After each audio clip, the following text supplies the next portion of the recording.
नमस्कार दर्शक बंधु आज आउ एक नुआ वीडियो को आपण को बहुत बहुत स्वागत।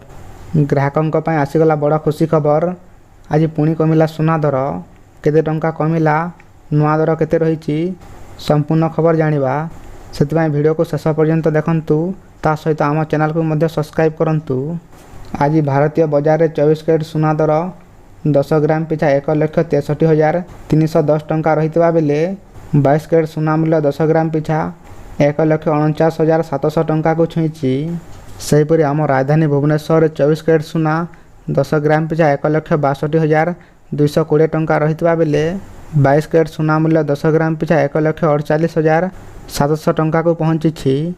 अन्यपटे रूपा 1 किलोग्राम पिछा आज 2,80,000 टंका पहुँची। जदि आपण सुना किंबा रूपा किनिबा पई प्लान करथिबे ताहले एई दर देई मध्य किनि पारिबे। जदि आपण आम चैनल माध्यम रे नुआ नुआ वीडियो देखिबा पई चाहुथिबे ताहले वीडियो को गोटे लाइक करबा संगे संगे चैनल को मध्य सब्सक्राइब करंतु।